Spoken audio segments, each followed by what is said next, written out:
Maithili express की शानदार प्रस्तुति। कहाँ छुपल छह दिन हाथ भोर के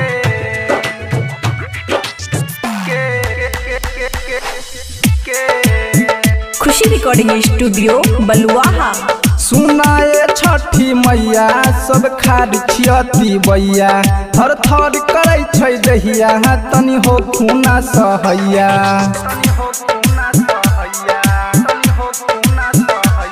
सुनाए छठी मैया सब खाड़ छियती बैया थर थर करे छै दहिया तनी हो खूना सहैया। पानिया में खारा छिया दोनों हाथ जोड़ के, पानिया में खारा छिया दोनों हाथ जोड़ के। कहाँ छुपल छह दिना नाथ भोर के, कहाँ छुपल छह सूरज देव भोर के। कहाँ छुपल छह दिना नाथ भोर के। कहाँ छुपल छह दिन नाथ भोर के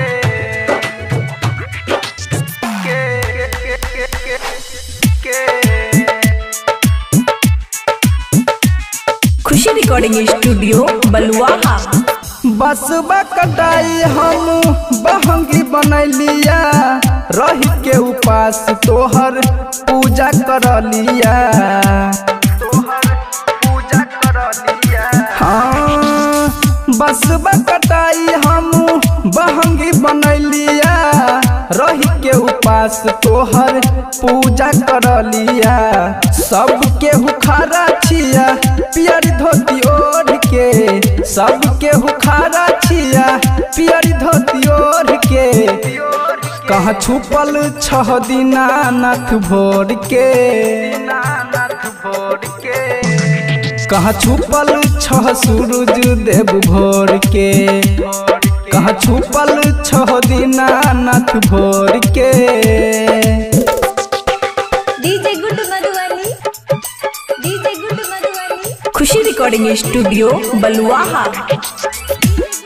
कहाँ छुपल छह दिना नाथ भोर के।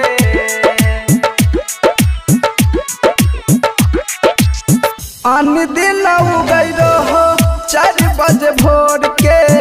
कहाँ जाके छुपल छहो हमसे नाता तोड़ के।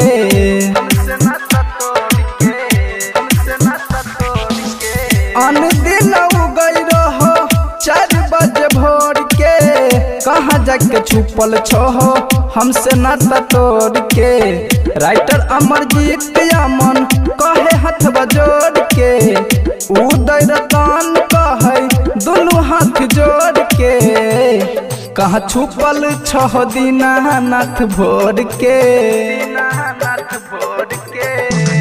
कहाँ छुपल छह सूरज देव भोर के। कहाँ छुपल छह दिना नाथ भोर के। खुशी रिकॉर्डिंग स्टूडियो बलुआहा।